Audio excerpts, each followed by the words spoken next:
কি গো, কতদিন হয়ে গেল তোমাদের রাজসভা বন্ধ? হ্যাঁ, আচ্ছা, মহারাজ যদি বেতন দিতে না পারেন তাহলে রাজসভা খোলা রেখে কি লাভ বলো তো? বলি বাড়িতে যা চাল আছে তাতে এক সপ্তাহের বেশি আর রান্না হবে না কিন্তু। হ্যাঁ, সেই জন্যই তো হিসেব করছি। বাড়িতে অপ্রয়োজনীয় যা যা জিনিসপত্র আছে সেসব বেচে দেব। আর বেচার মতো কিছুই নেই গো। দেখো, তুমি সব সময় আমার পরেই খাও, তাই আমাদের একটা করে থালা বাটি বেচে দিলে তো কোনো সমস্যা নেই গিন্নি। এই তোমার মাথা না কাজ করছে না।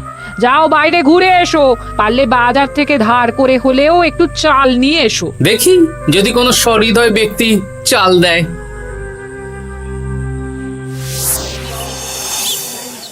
না গোপাল দাদা, বাজারের অবস্থা খুব খারাপ, আর আমি ধারে বিক্রি করছি না। আহা, আরে আমি কোনোদিন তোমার একানাও বাকি রেখেছি বলো?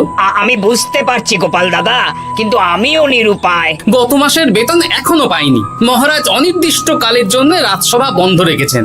বিশ্বাস করো, বিশ্বাস করো, বেতন পেলেই তোমার ধার আমি মিটিয়ে দেব। এই সপ্তাহ খানেক আগে একই কথা বলে সেনাপতি ধারে 25 কেজি চাল নিয়ে গেছেন।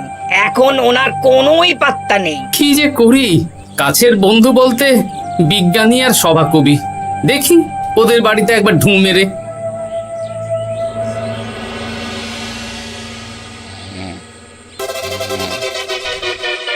কৃষ্ণনগর কৃষ্ণনগর কৃষ্ণনগর শূন্য। হ্যাঁ, এবারে একটা মোহরও নেই। জাহাপানা সর্বনাশ হয়ে গেছে। কি হলো? পালে বাঘ পড়েছে নাকি? এই ঘুমের 12টা বাজিয়ে দিলে। জাহাপানা, এবারে কৃষ্ণনগর থেকে একটা মোহরও খাজনা আসেনি। হ্যাঁ, বলো কি? 1 মাস আগে বাৎসরিক খাজনা দেওয়ার শেষ দিন ছিল, কিন্তু এখনো একটা মোহরও খাজনা আসেনি। না জাহাপানা। পড়েছে এই বেগমের জন্য হীরের হার, হীরের কানের দুল, হীরের নাকছাবি বানাতে দিয়েছি। উজির, যা হোক করে কৃষ্ণনগর থেকে আমার খাজনা চাই চাই। তাহলে তো কৃষ্ণচন্দ্রকেই তলব করতে হবে। যা করার করো। বাবা, এই সময় তোমার শখ হয়েছে ময়না পোষা? আরে না না, আমি পুষিনি। একটা পশ্চিমের গ্রামে কদিন আগে ঘুরতে গিয়েছিলাম। আচ্ছা, ওখান থেকে নিয়ে এসেছো? না, তাও আনিনি, ছোলা খেতে দিয়েছিলাম। দেখি তারপর আমার পিছনে পিছনে উড়ে উড়ে চলে এসেছে। বাহ বাহ বাহ, এ তো ভালো কথা। বিয়ে তো করলে না, তাও একটা সঙ্গী জুটেছে। এ যে সে পাখি নয় গোপাল, এ ময়না কথা বলে, দেখবে। এই ময়না, বলো তো গোপাল এসেছে। আরে বাস, বলো তো গোপালের ভুঁড়ি আছে আমার নেই। বেশ বেশ বেশ। এ ভোরবেলা আমার কাছে আসে, সারাদিন আমার কাছে থাকে, আবার সন্ধে হলেই নিজের বাসায় নিজে নিজেই ফিরে যায়। বুদ্ধিমান পাখি। ওই গ্রামে শাখে শাখে ঝাঁকে ঝাঁকে ময়না। বেশ, বুঝলাম। তা বিজ্ঞানী, তোমার কাছে আমি আসলে একটা দরকারে এসেছি। বলো কি দরকার? আসলে ওই টানাটানির সংসার চলছে, বুঝলে। বাড়িতে চাল বাড়ন্ত, কদিন পরে হাঁড়ি চড়বে না। তুমি কিছু পয়সা ধার দিতে পারবে? আরে এমন করে বলছো কেন? আমার তো সংসার নেই, এত খরচও নেই। তুমি বাড়ি যাও, আমি 2 বস্তা চাল পাঠিয়ে দেব। ধন্যবাদ বিজ্ঞানী, তোমার মতো বন্ধু পাওয়া মুশকিল। বন্ধুত্বে এইসব ধন্যবাদ দেওয়ার দরকার নেই, একে অপরের পাশে থাকলেই হলো।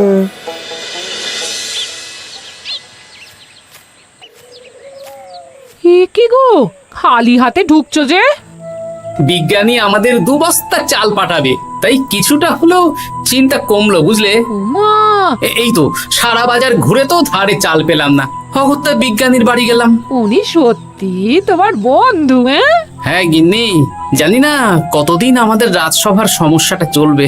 দেখি অন্য কোনো কাজে লাগতে হবে, বুঝলে। এই দেখো দেখো, যা করার তাড়াতাড়ি করো, এভাবে তো আর চলতে পারে না গো। কি নবাব বাহাদুর আমাকে ডাকছেন? হ্যাঁ, জাহাপনা আপনার উপরে রেগে আছেন। অতি সত্বর বাহাদুর আপনাকে দেখা করতে বলেছেন।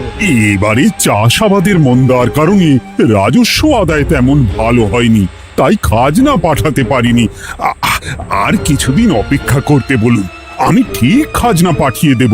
এখন আর খাজনা নিয়ে কথা বলবেন কিনা জানি না। আপনাকে নবাব এই আদেশ পাঠিয়েছেন, আপনি 2 দিনের মধ্যে নবাব বাহাদুরের সাথে দেখা করবেন। আচ্ছা ঠিক আছে।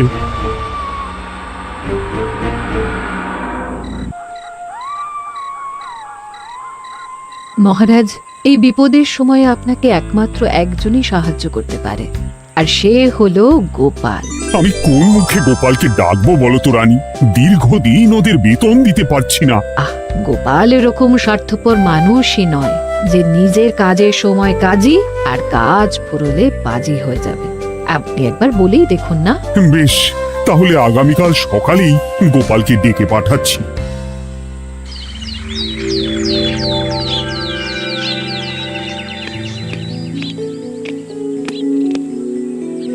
আসতে পারি মহারাজ? হ্যাঁ গোপাল, এসো এসো। মহারাজ আমাকে হঠাৎ ডেকে পাঠালেন যে? শোনো, নবাব বাহাদুর বলেছেন ওখানে যেতে হবে, কারণ এবারে কৃষ্ণনগর থেকে কোনো খাজনা পৌঁছয়নি। মহারাজ, আপনি গেলেও বিপদ, না গেলেও বিপদ। হ্যাঁ, সেটাই তো আমাকে সবচেয়ে বেশি ভাবাচ্ছে, কিন্তু না গেলেই যে নয়। তাহলে এক কাজ করি মহারাজ, আমিও বরং আপনার সাথে যাই।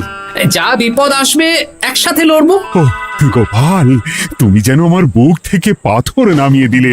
তোমাকে যে কি বলে ধন্যবাদ জানাবো। তাহলে কখন বেরোবেন বলুন? আজকে সন্ধ্যের দিকে বেরিয়ে পড়বো, তাহলে কাল সকাল সকাল মুর্শিদাবাদ পৌঁছে যাব। কতদিন থাকতে হবে তো কিছুই জানি না, তাহলে ওই 3-4টে জামা কাপড় ধুতি নিয়ে নেব, কি বলেন? হ্যাঁ হ্যাঁ, তাই নিও। তাহলে সন্ধ্যাবেলা রাজবাড়িতে এসো, একসাথেই বেরিয়ে পড়বো। আচ্ছা মহারাজ। বলি, তোমার কি মুর্শিদাবাদে না গেলেই নয় গো? আমাকে তো যেতেই হবে গিন্নি। জানি নবাব বাহাদুর কিভাবে ছক করে কল করে, তুমি সাবধানে থেকো গো। দেখো, আমি যখন যাচ্ছি তখন নবাব বাহাদুরকে এবার সাবধানে থাকতে হবে। হ্যাঁ, ঠিক আছে ঠিক আছে, মাথা ঠান্ডা রাখবে, বেশি ওস্তাদি করতে যাবে না। এমনিতেই আমাদের অবস্থা এখন ভালো নয়। আরে তুমি অতিরিক্ত চিন্তা করো না তো গিন্নি। জাহাপনা, কন্যাগুলো কবে আসবে? এখনো 2-3 দিন সময় লাগবে বেগম। এত সময় লাগছে কেন জাহাপনা? দেশের কোণে কোণে খুঁজে সেরা সেরা হিরে দিয়ে বানানো হচ্ছে যে, সময় তো লাগবেই বেগম। তাহলে তো অনেক খরচ হচ্ছে। তাও হচ্ছে বটে, কিন্তু তোমার জন্য আমি সব করতে পারি। আমাদের মুর্শিদাবাদের হীরালালের হাতের কাজ দেশের সেরা। আপনি সত্যি আমাকে ভালোবাসেন, আমার জন্য এত খরচ করে গয়না বানিয়ে দিচ্ছেন। তুমি খরচ নিয়ে এত চিন্তা করো না।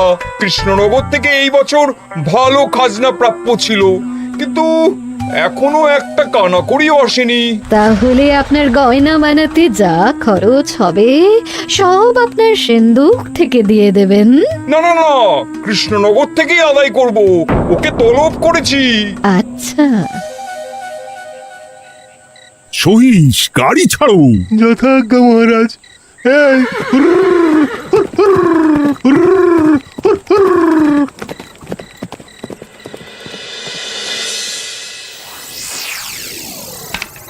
এত রাতে আবার কে এলো রে বাবা? খুলছি খুলছি।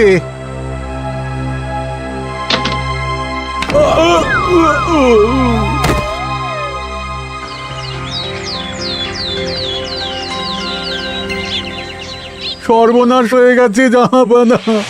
কি হয়েছে হীরালাল?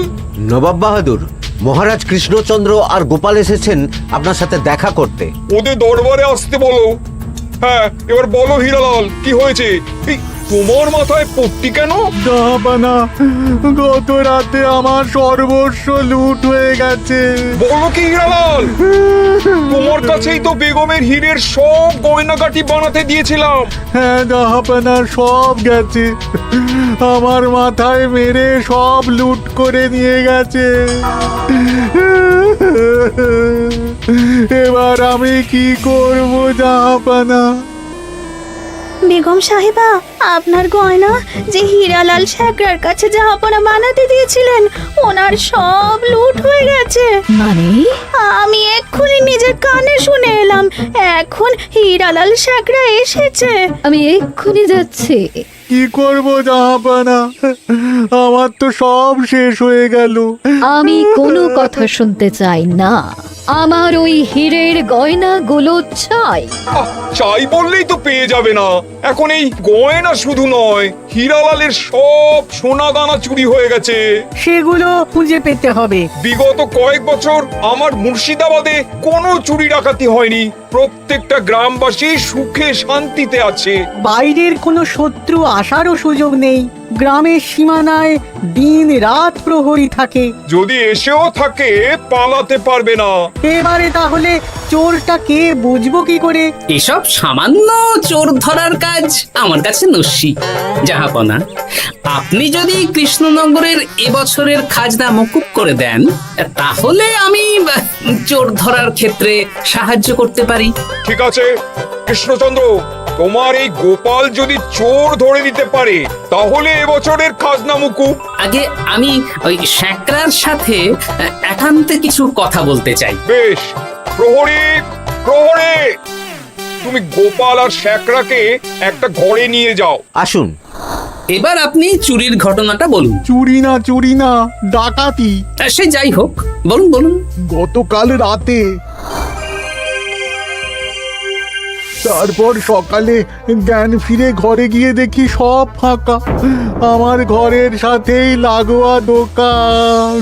আচ্ছা, দেখুন, আমি আপনার কথা শুনে আর একটু আগের যা আলোচনা শুনলাম, তার থেকে মনে হচ্ছে এই চোর স্থানীয় চোর। কি করে বুঝলেন? কারণ বাইরের চোর হলে তো এত নিখুঁত কাজ করা সম্ভব নয়। চোর নিশ্চয়ই আপনাকে ব্যক্তিগতভাবে চেনে। হ্যাঁ, এবার মশাই আপনি বলুন তো, আপনার কোনো শত্রু আছে? না, শত্রু নেই তেমন। আমার সাথে কারো সম্পর্ক খারাপ নেই। আর আমাদের পাড়ায় সবাই ব্যবসায়ী, সবাই সম্ভ্রান্ত লোকজন। বেশ, তাহলে সব ব্যবসায়ীদেরকেই ডাকতে হবে। আমি নবাব বাহাদুরকে বলে দিচ্ছি, আপনি এখন আসুন। নবাব বাহাদুর, আপনি ওই গ্রামের সকল ব্যবসায়ীদের আপনার মহলে ডাকার ব্যবস্থা করুন। সবাই কিন্তু বেশ সম্ভ্রান্ত ব্যবসায়ী। সে হোক না, ওই গ্রামে তো সবাই ব্যবসায়ী, আর বাইরের কোনো লোক গ্রামে ঢোকেনি বা বাইরেও যায়নি। তাই যদি কেউ চোর থেকে থাকে, তাহলে ওই ব্যবসায়ীদের মধ্যেই আছে। বেশ, আমি সবাইকে আমার মহলে নিয়ে আসার ব্যবস্থা করছি। আর একটা ফাঁকা বড় ঘর চাই, যেখানে চোর ধরার পরীক্ষা হবে। আর সেই ঘরে আমাদের কৃষ্ণনগরের ঘোড়া চোর ধরবে। হ্যাঁ, ঘোড়া চোর ধরবে? হ্যাঁ, যে ঘোড়ার গাড়িতে আমরা এসেছি সেই ঘোড়া। যদি চোর না ধরতে পারো, তাহলে পুরো খাজনা তো গায়ের জোরে নেব, সাথে সাথে কৃষ্ণনগরটাও কেড়ে নেব। আমার উপর একটু ভরসা রাখুন নবাব বাহাদুর, আর যা বললাম করুন। বেশ, শুনুন, এই ঘরে আমার এক প্রিয় ঘোড়া আছে, আর সামনে একটা বালতিতে ছোলা সেদ্ধ রাখা আছে। আপনারা সকল ব্যবসায়ীগণ একে একে যাবেন, দরজা ভিতর থেকে বন্ধ করবেন, আর ঘোড়াকে এক মুঠো করে ছোলা খাইয়ে ফিরে আসবেন। তারপর কি বাড়ি চলে যাব? না, সবার ছোলা খাওয়ানো হয়ে গেলে আমি ঘোড়ার কাছে যাব, আর ঘোড়া কানে কানে আমাকে বলে দেবে কে চোর। তাহলে আর দেরি কেন, সবাই একে একে যাও।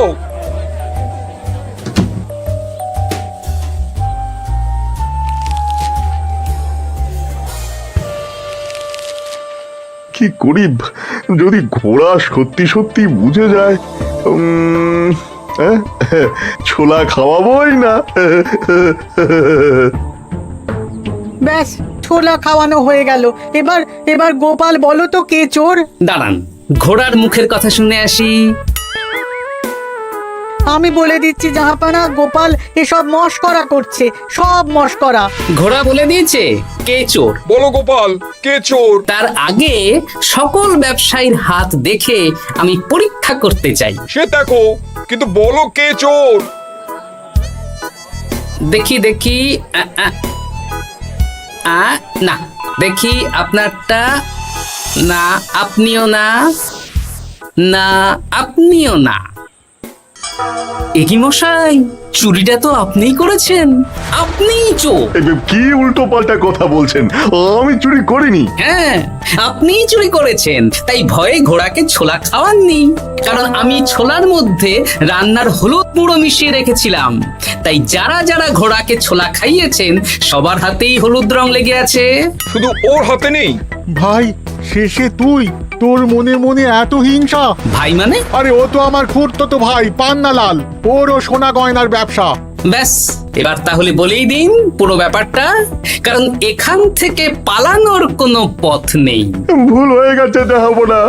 আমার দাদা আমার থেকে অনেক বেশি রোজগার করত, তাই আমার মনে মনে হিংসে ছিল।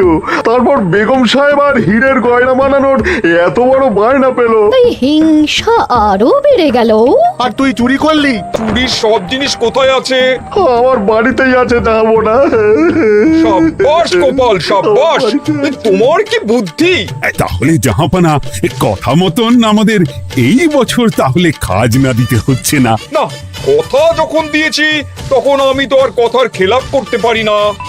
আচ্ছা গোপাল, তোমার তো এত বুদ্ধি, আমার একটা শখ পূরণ করতে পারবে? কি শখ বলুন নবাব বাহাদুর। আমার অনেক দিনের ইচ্ছে একটা হাওয়া মহল বানাবো, কিন্তু ঘরামি রাজমিস্ত্রি কেউই বানাতে পারবে না বলছে।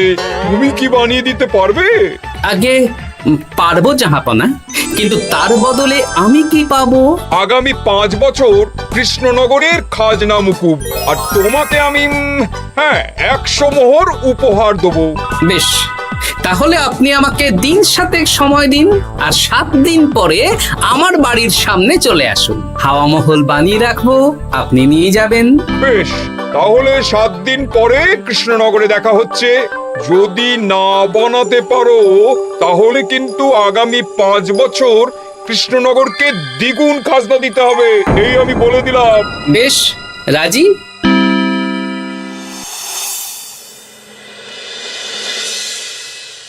বেশ তো বড় মুখ করে বলে দিলে হাওয়া মহল বানাবে। রাজি রাজি। এবার যদি না বানাতে পারো, সব তো উল্টে যাবে। আপনি চিন্তা করবেন না মহারাজ, নবাব বাহাদুর আমাকে প্যাঁচে ফেলতে চেয়েছেন, তাই আমিও ওনাকে ঘোর প্যাঁচ দেব।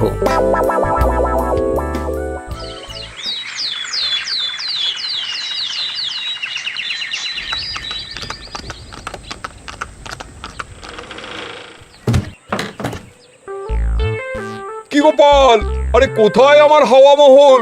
7 দিন হয়ে গেছে তো, তাই মহল দেখতে চলে এলাম। কাজ একদম শেষ পর্যায়ে, চলুন পশ্চিমের মাঠে চলুন। গিন্নি, তুমি মহারাজকে খবর দাও আর বলো পশ্চিমের মাঠে চলে আসতে। আরে তাড়াতাড়ি কর, তাড়াতাড়ি কর। ওই দেখুন, আপনার হাওয়া মহল তৈরি হয়ে গেছে। কই? উপরে দেখুন। ওরে, নবাবের হাওয়া মহল বলে কথা, ইট কথা হয়ে গেছে। এবার রং কর, রং কর। হাওয়া মহল রং করছি তো, এত তাড়া দিস না। আরে তাড়াতাড়ি কর, তাড়াতাড়ি কর। আরে এসব আবার কি? ময়না পাখি হাওয়া মহল তৈরি করছে? হ্যাঁ, হাওয়া মহল তো, তাই হাওয়াতেই তৈরি হচ্ছে। হাওয়া তো আর চোখে দেখা যায় না, আমি তৈরি করিয়ে দিয়েছি।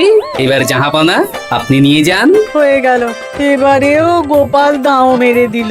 মানে আমি কি করে? সে তো জানি না জাহাপনা, আপনি বলেছিলেন হাওয়া মহল বানিয়ে দিতে হবে, আর আমি আপনার আবদার পূরণ করেছি। এখন আগামী 5 বছর আমরা খাজনা মুক্ত। সাব্বাস গোপাল। ওরে, রংটা ভালো করে কর, ভালো করে কর। নবাবের হাওয়া মহল। গোপাল, তুমি সত্যিই বুদ্ধিমান, তোমার বুদ্ধির জবাব নেই। শোনো, আগামী 5 বছর কৃষ্ণনগরের খাজনা মুকুব, আর এই নাও তোমার 100 মোহর উপহার। এবার বলো, তুমি এই অসম্ভবকে সম্ভব করলে কি করে? আমি বুঝতেই পেরেছিলাম আপনার মুর্শিদাবাদের চোর ধরার পরে আপনি আমাকে যখন হাওয়া মহল বানাতে বললেন তখন নিশ্চয়ই কোনো উদ্দেশ্য আছে, কারণ আপনি তো মন থেকে চাননি যে খাজনা না দিয়ে আমরা মুক্তি পাই। তাই গোপাল এই চালটা চাললো। যদিও আমি গোপালকে একটু সাহায্য করেছি। কিরকম সাহায্য?